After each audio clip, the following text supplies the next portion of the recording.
Howdy, guys. Welcome to Cliff Notes and welcome to night number 29 of the overnight feed recaps for Big Brother season 26. And welcome to Friday. All right. What a perfect night in the Big Brother house. These kind of nights that I live for. Oh, it was incredible. A 10 out of 10 performance for Big Brother.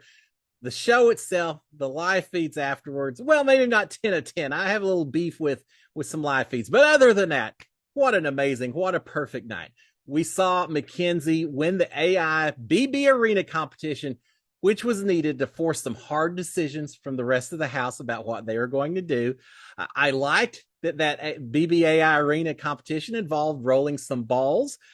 Such an intense, close competition. Now, they're rolling balls.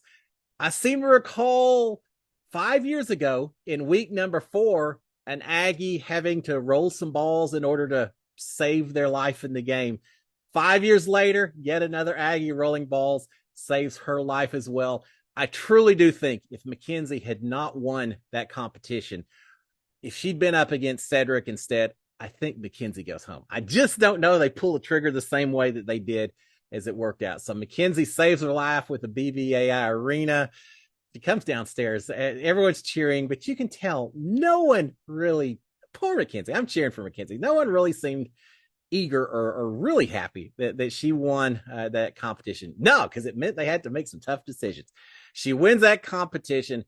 Then we have the discussions before the vote itself. Brooklyn telling Rubina, say, no, baby, I'm sorry, you're going home. The look in Rubina's eyes when she saw her whole world falling apart as Brooklyn told her that. And then the votes and the recognition as we get one person after another. It's like, we got 3 votes. We got 4. Oh my gosh, we've got 5 votes to send Cedric out the door. The vote has happened. The look on Brooklyn's face when she realizes it's a 6-3 decision, she's on the wrong side of that vote. It's her and Chelsea and Cam left stranded while everyone else flipped on her. Incredible. It's just incredible. Now, let me say this. Nothing against Cedric. I think Cedric's a fantastic guy. I look forward to meeting him in the very near future at some kind of event here or there. Amazing guy. Truly. Don't volunteer to go up on the block is the thing. But no, he's a nice guy. Cheering for all of this to happen has nothing to do with him and everything to do again about me cheering for the underdogs and cheering for the people that you just see them thinking that the end of their game is here, and it didn't happen. Can I tell you how happy I am with last night's show? All right, and then to add on to all of that, we had the wall competition. Yeah, they were right. They figured it out.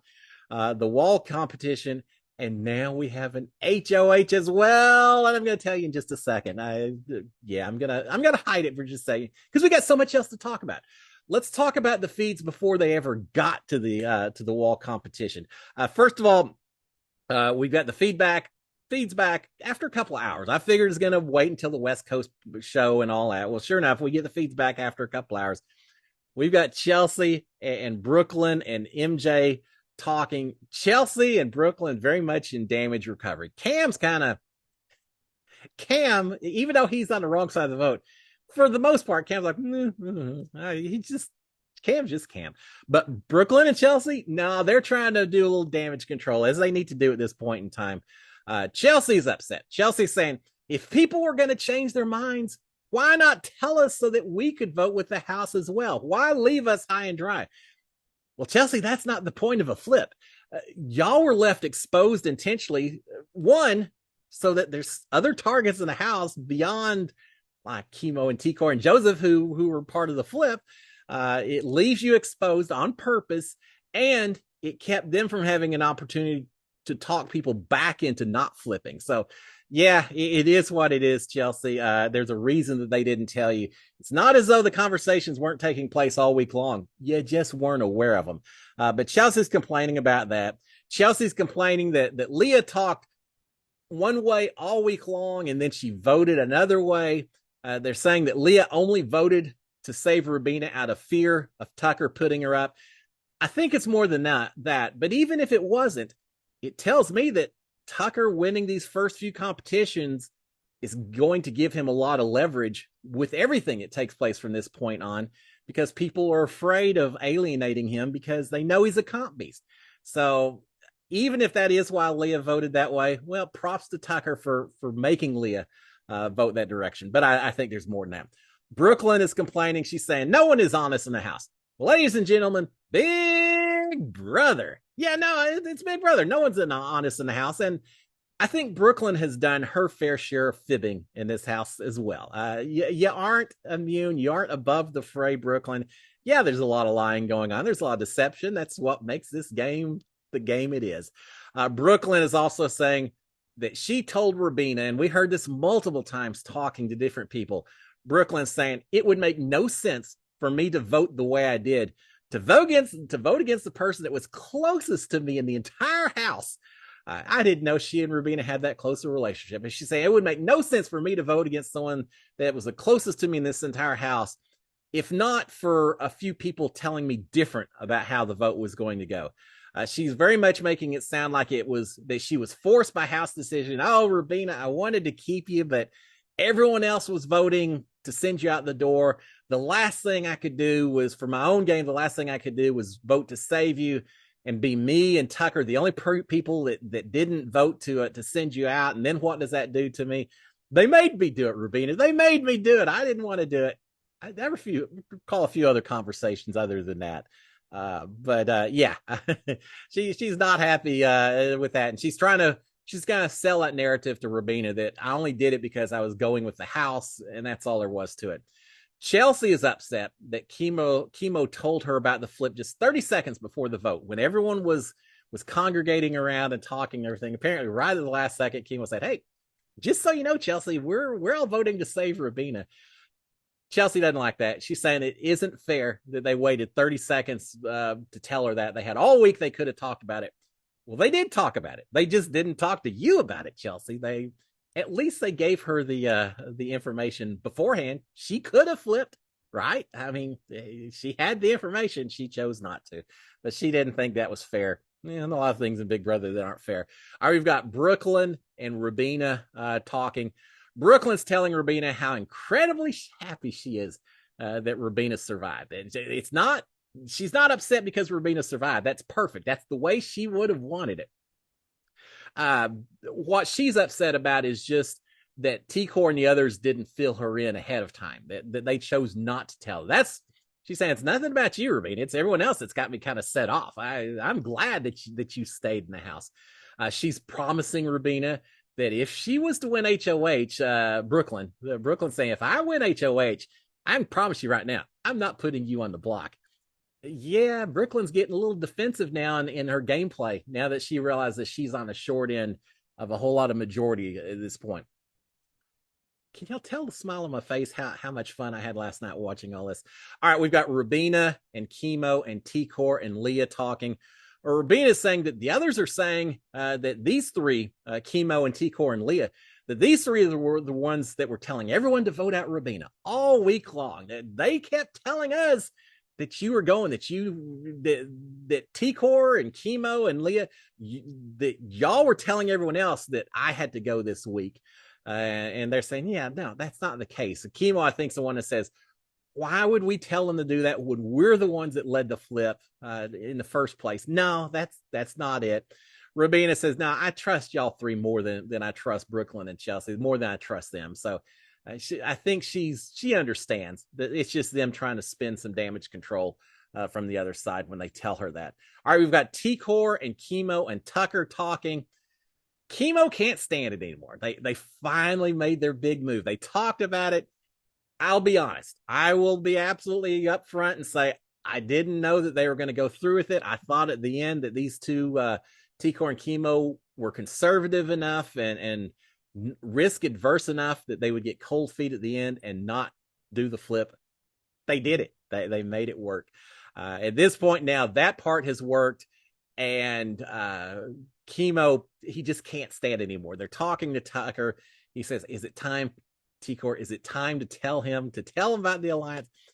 And the T-Core is like, well, I guess so now that you've mentioned it. So Chemo leads the way. T-Core doesn't want really anything to do with it. I don't know if T-Core would have told Tucker right now about the collective alliance. She may have held off a little bit. And there's a lot of emotions going on in the house right now. A lot of people ramped up adrenaline. We've got the comp coming up, HOH comp. I don't know, with all of that going on, that everyone's in the most logical mind frame. It may have paid up.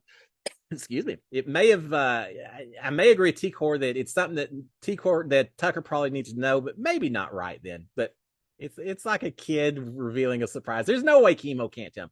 So Chemo tells Tucker about the big alliance. Now, I never heard him use the word the collective. I didn't hear him call it a name. If he had, I think it would have rung a bell with Tucker, since Angela just told him about the collective from week one. I didn't hear Chemo say the word, but he said that there's a big alliance. He said, we were part of that big alliance, Tucker, T-Core and I. He said, but we didn't volunteer. We were just drug into it. We were told that we were part of it. We don't know when it formed, how long it had been around before we were brought in. We were brought in, and we just want to let you know now.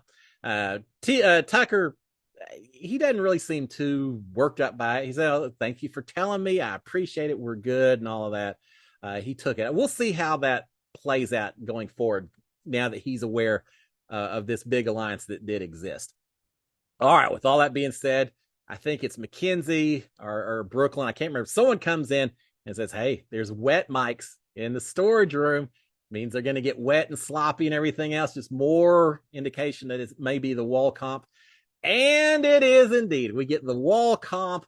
The wall looks like fire, a firewall. Get it? Yeah. And I thought fire and ice. Fire and ice. Thought that was a cool dichotomy. But we get the wall competition. Feeds start about, I don't know, 5 minutes after 9, Big Brother time. I don't think they'd been up there that long. We didn't see the very start, and no one said go or anything else, but I feel like they had just started when they turned on the feed. So I'm kind of basing all my times on 9:05 when we saw the feeds come on. I did notice that Tucker and Quinn were on the very far sides of the wall. Now, in past seasons, the people who have been on the far sides sometimes get less spray. And as a result, sometimes I feel like they have a little bit of an advantage. I'm not going to call out anyone from any specific season, but I certainly have noticed it the past few seasons that some people seem to get a little bit of a benefit from being on the far edges. They don't get covered with quite as much goop and everything else. So we see Tucker and Quinn up there, and I immediately thought, well, they're trying to set it up for these two guys to protect them a little bit.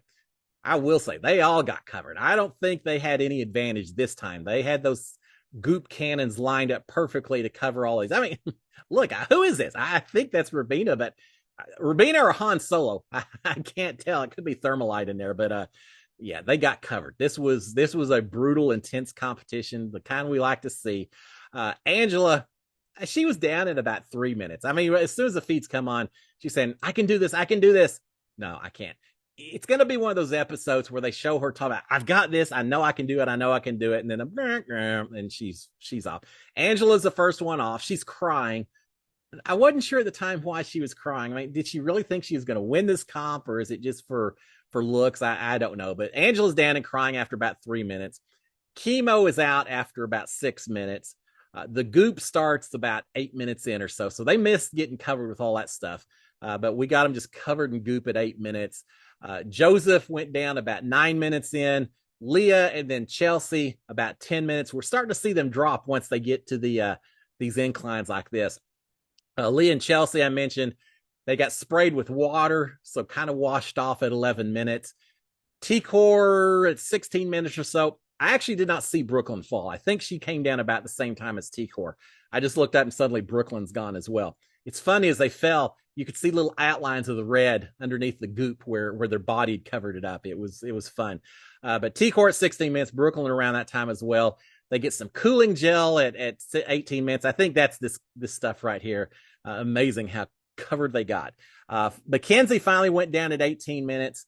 Wasn't sure how well she's going to do in this comp. She held on for a while. Water at 22 minutes. Rabina off at 23 minutes. I really thought Rabina was perfectly.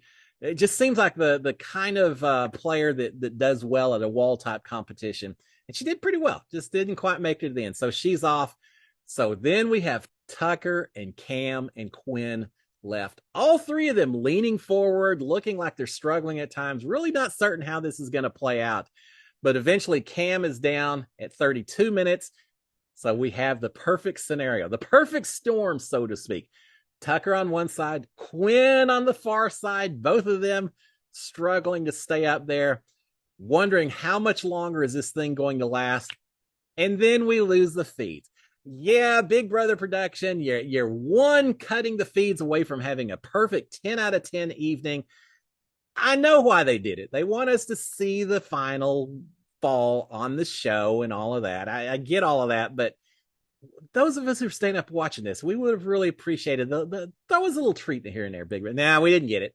We missed the final deal. So at that point now, it's a matter of how long are we gonna have to watch before these feeds come back up? I thought, gosh, what if this thing lasted another 5-10 minutes, but they don't turn the feeds on for 2 or 3 hours. And I'm sitting here staring at this dumb screen. Nothing against the puppies on the screen, but not really what I'm watching the live feeds for right now. But it didn't last that long. Feeds finally come back on around 10 o'clock or so. Everyone's in the shower. I can't tell who has won. Eventually, I do see that Quinn's not looking real happy. And we eventually learn that the HOH is Tucker. Yeah, as many competitions as Tucker has won. This is his first HOH win. This guy's just winning a lot of stuff. He talked about the wall comp. He'd been stretching, working out.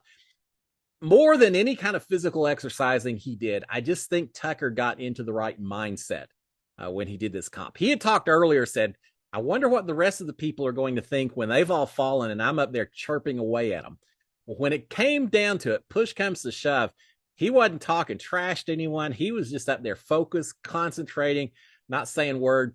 Tucker was there to take care of business, and business was taken care of. Tucker has won HOH, and there's some people a little bit worried about that, and some other people really happy that they aligned with Tucker here recently. Like Angela. Yeah, Angela's pretty happy with the way things all turned out.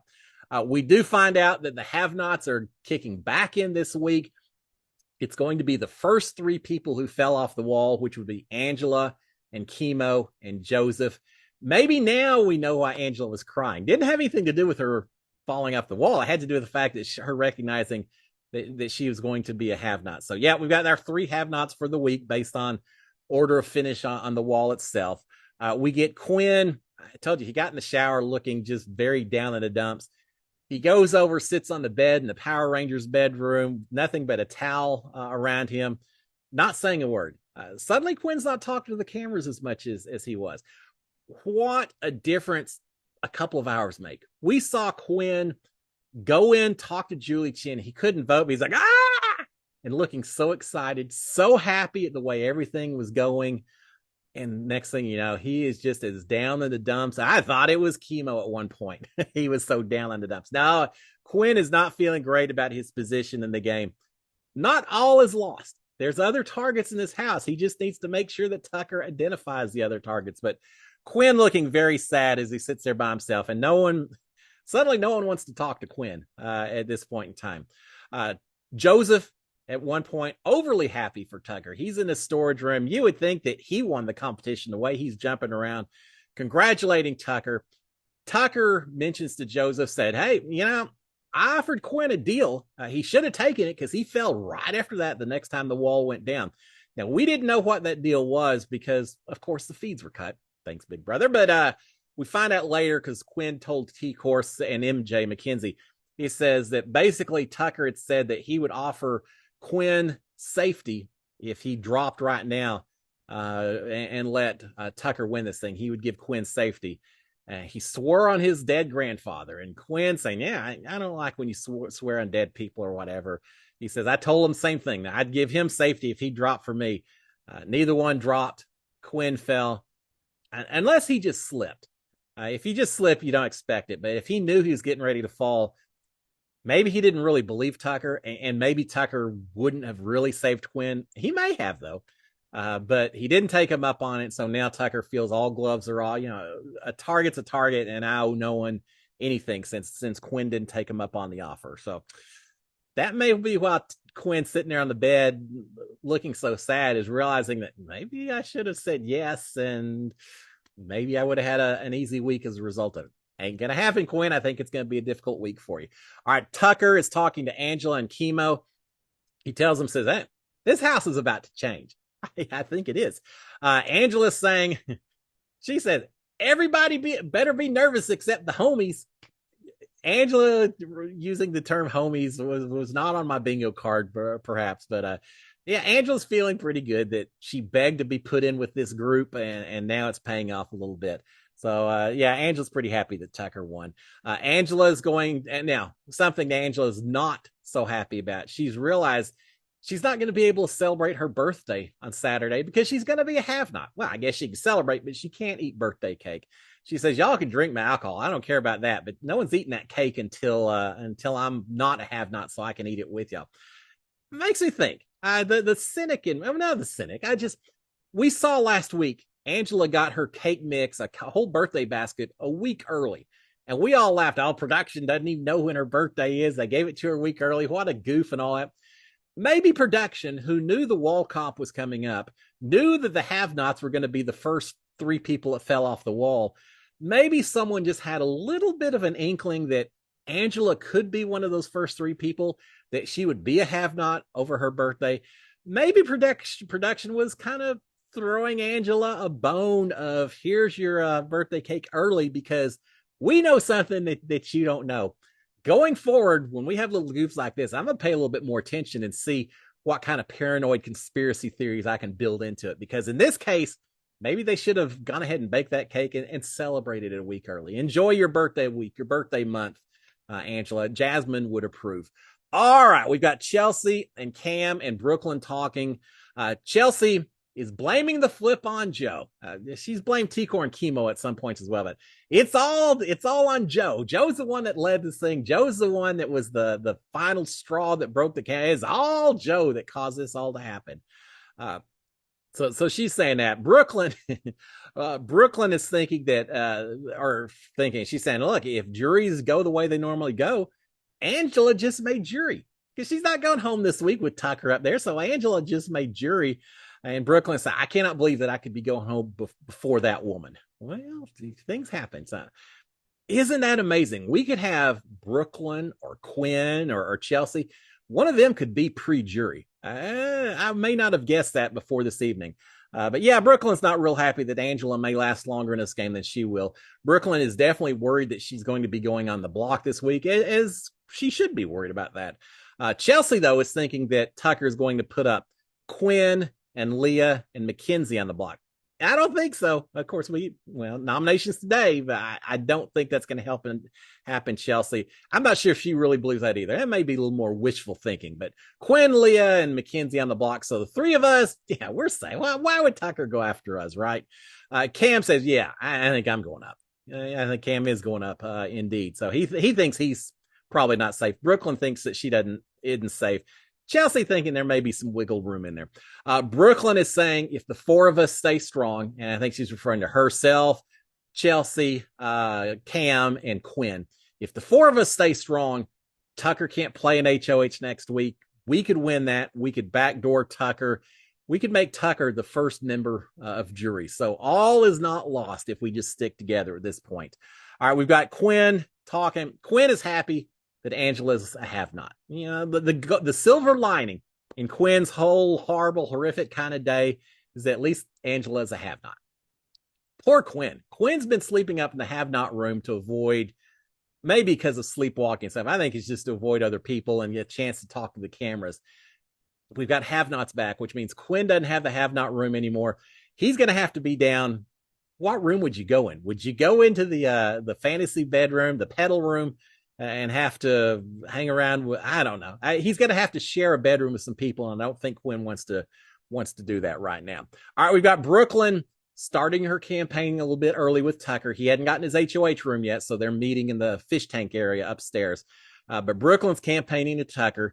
She's saying that she was lied to by T-Core and Chemo and Joseph, and that they did all of this just so they wouldn't get any blood on their hands, so they'd come out on a safe side. Well, that and the fact that they felt like they were low men on your totem pole of alliances. I'm telling you, during my season, I knew an 8-9 person alliance would not last forever. Eventually, the people on the bottom figure out they blow up the alliance. You got to be prepared for it. Brooklyn was not thinking that anyone was going to blow this thing up so quick. There's a reason beyond just not wanting blood on your hands, Brooklyn. But she's blaming it on T-Core and Chemo and Joseph. She's saying that she hasn't lied to anyone in this house so far. She's played an honest game. She tells she tells Tucker that she would love to work with him and Angela going forward. That she's got his and Rubina's back. Does she? Does she really? But that's what she's telling him. Tucker is saying, "Hey, look, I'm going after Quinn. I told everyone beforehand. I'm telling you now, Quinn is my target this week." Tucker's got a lot of targets. Tucker's bouncing around all evening. We'll see what happens in the nomination process because he's got a lot of folks he'd like to target. If he had his way, he'd send 3 or 4 people out right now and shorten the season by a month. All right, we've got Tucker and Cam talking. Tucker is mentioning that to Cam, saying, "Hey, I'm going after Quinn, and I feel like you're a strong competitor. You could probably beat Quinn if it came down to a veto competition, for example. So, Cam." I don't remember if he used the word pawn or not, but certainly the implication is, I may not want you to go home, but that doesn't mean that I wouldn't want you to play your part, Cam. Cam sees the writing on the wall. He knows that's an extreme possibility. All right, we've got Tucker and Chelsea talking to each other. Chelsea is saying that Tucker was a pawn during her HOH. Yeah, he was on the block while Chelsea was HOH. She's saying, just remember, though, you were only a pawn because you wanted to be, because you asked to be put on the block. Keep that in mind, Tucker. Don't hold that against me that you were a pawn during my week. She's saying that T-Core and Chemo tried to start 2 different groups. She's trying to throw them under the bus. Probably not working because those different groups they tried to start out pretty much involved Tucker. But she's trying to throw them under the bus a little bit. She does have an interesting strategy. She's telling Tucker, saying, look, my vote for Cedric was just a sympathy vote. They told me before the vote that everyone's going to vote to save Rubina. I wasn't trying to send Rubina out the door. I was just trying to be nice to Cedric. I was just trying to give him a sympathy vote. I knew the way it was going to go.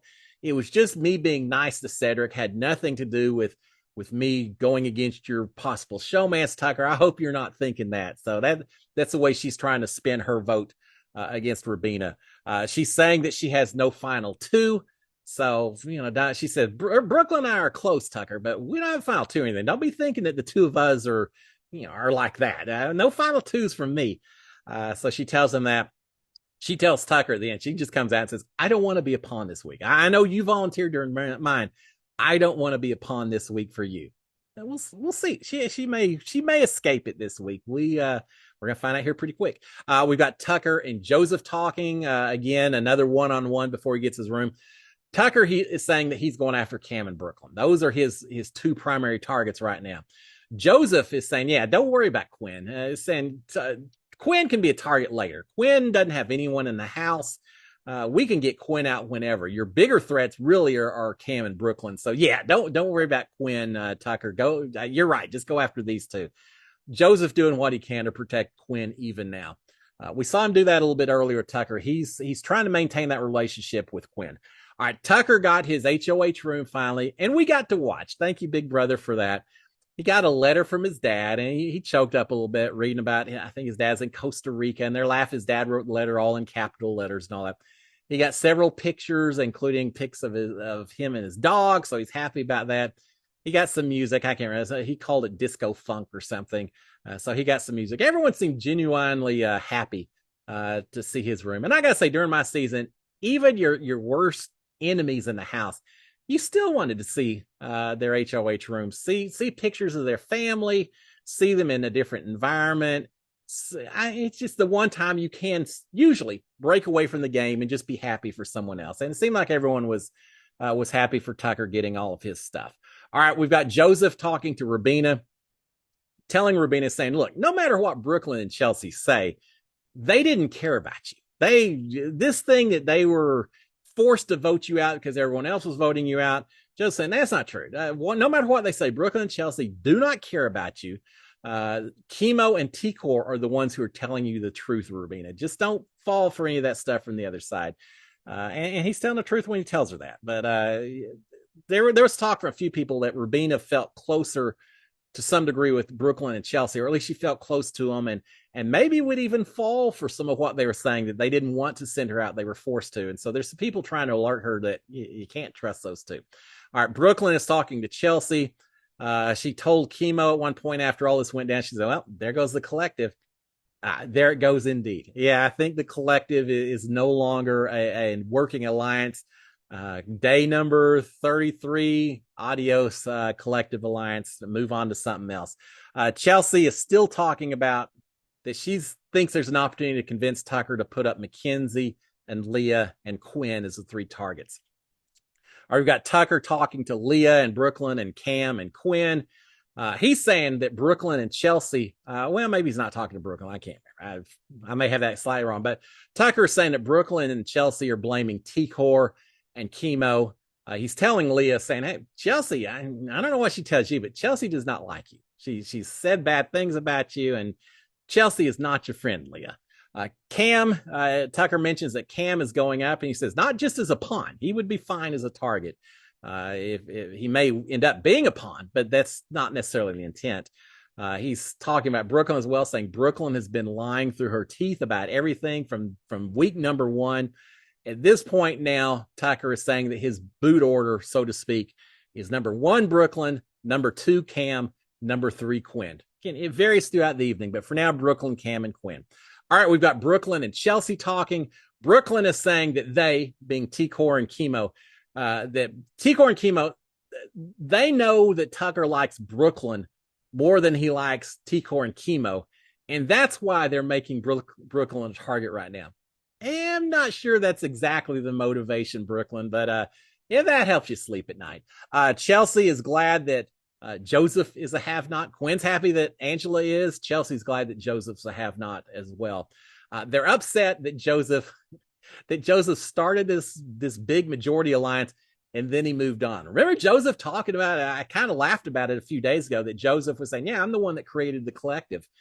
Well, they're thinking now that, saying, yeah, he created it and then he flipped and abandoned us with it. So they're not real happy with that.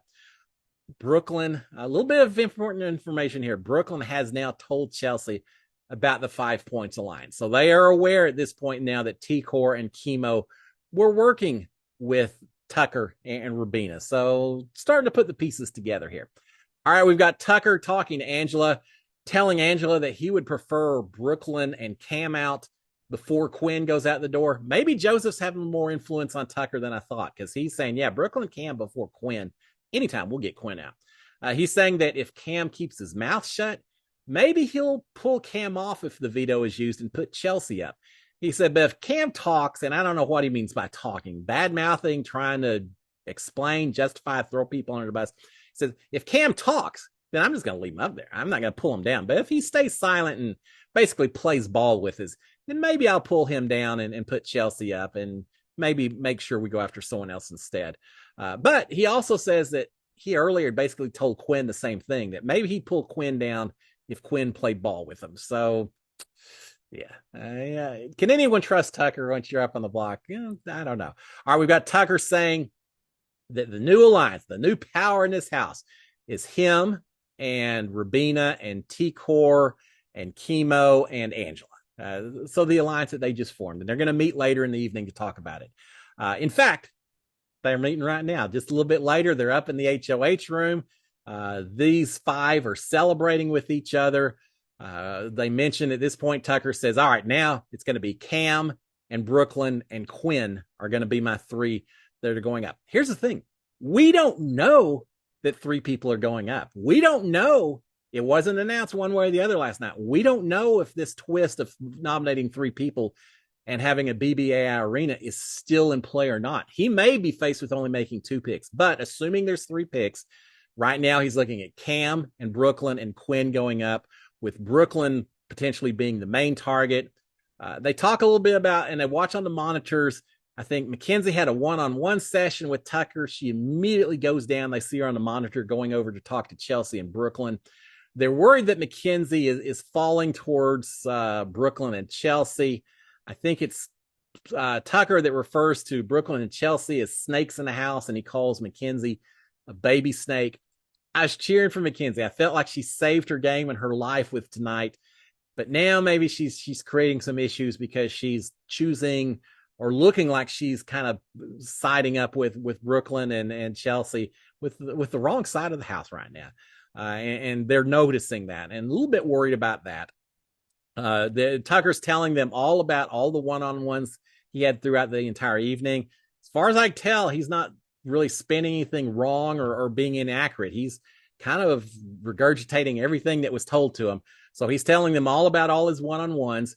There's talk about the five of them being a tight alliance, but maybe they could bring in Joseph as well. There is talk about that. Tucker's a little bit worried that Joseph is still tight with the other side, specifically Quinn. So that concerns him a little bit.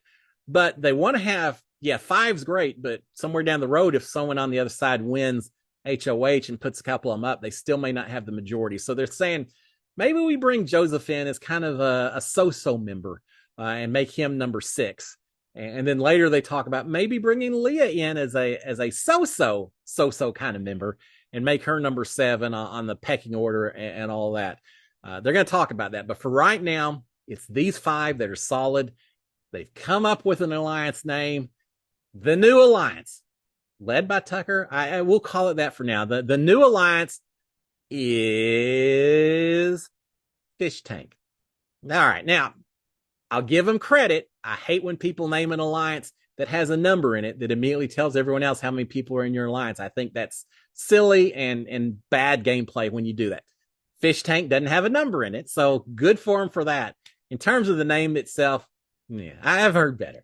Not my favorite name, but whatever. It's the Fish Tank Alliance. If they bring in Joseph, if they talk about an alliance with him, they're going to call themselves 6th Avenue, 6 on 6th Avenue, something like that, number 6. So going right back to the naming. And they even said something about, and if we bring Lee in, maybe she could be 7th on 7th or something. They say, yeah, just stick with 6. If we bring Lee in, she doesn't need to know even to that level that there's an alliance. Just if we bring her in, we bring her in. But Fish Tank is the core group. The Fish Tank is the new Pentagon for now. So we certainly had a shakeup of the house last night. All right, finally, we've got T-Core and Chemo talking to each other. T-Core is suggesting she loves the way everything went tonight, but she's really wanting to see if she can talk Tucker into putting up Mackenzie instead of Chelsea. I mean, she's not real fond. She had told Chemo before that she would like to hold on to Brooklyn and Chelsea for a little bit longer, especially Chelsea, if at all possible. So she's feeling tighter with them than she is with Mackenzie. So she's hoping maybe she could convince Tucker to go after Mackenzie instead of Chelsea. We'll see if that has any effect or not. Tico is still bothered by the fact that Tucker can't say her name correctly. Chemo is saying, I keep trying to correct him, but he just doesn't happen. So that could be a little bug in her craw that just builds and festers over time. It's going to be amazing if somewhere down the road, Tucker's evicted and T-Core's goodbye message is, hey, if you can't even pronounce my name, you don't need to stay in the house. I could see something like that. So yeah, Tucker, learn how to pronounce T-Core's name now that y'all are in alliance together and all that. So anyway, but they're talking about that. So, they're still plotting and planning. They're still going to hang out and do all the conspiring they've done before. The fact that this was so successful probably only feeds them doing a whole lot more of this going forward. Don't get too fancy when you play the game T-Core and Chemo. It doesn't all have to be complicated. Just straightforward. Y'all made it work tonight. Sit back and enjoy the spoils for a couple of days, and then you can talk about it some more. Finally, 4:45 or so, Big Brother time. Lights are out. And yes, Rabina and Tucker gave each other a very close, friendly hug once everyone else has left the HOH room. And yes, Tucker and Rabina did cuddle, snuggle, sleep in the HOH bed. Yeah, to all of the above. That looks like I shut down, so I don't know if it's a whole night or not, but at least to start. Lights out, and them enjoying the spoils of having the HOH room up there. So enjoying the victory, doing a victory lap, so to speak. So there you have it, guys. I've had a smile on my face for the last 12 hours. An amazing evening. It's what we live for. So there you have it. Tucker's in control. People that were aligned with him before are certainly feeling happy they're aligned with him. And suddenly we got a few people who thought they were running the house that are having to scramble. We'll have the nomination ceremony at some point. I kind of hope the nominations aren't until much later in the day, so we get to see maximum scrambling from everyone. But if it seems like it's a foregone conclusion, they may have the nominations a little bit early. We don't know, but they'll have the nominations today, and then it's all going to come down to veto competitions tomorrow, and it all starts again. So I had a fantastic night, guys. Y'all have a great Friday. So much fun. Y'all have a great Friday. I'll be back tomorrow morning to give you the scoop on the nominations, see if anything oddball happened. We'll see if maybe, I don't know, maybe Mackenzie does go up in Chelsea's place. We'll find out. But I'll be back tomorrow morning to give y'all all a scoop. Until then, enjoy your Friday. Have a great day. SKD 143. Cheers, my friends. Bye. Oh, I love Big Brother.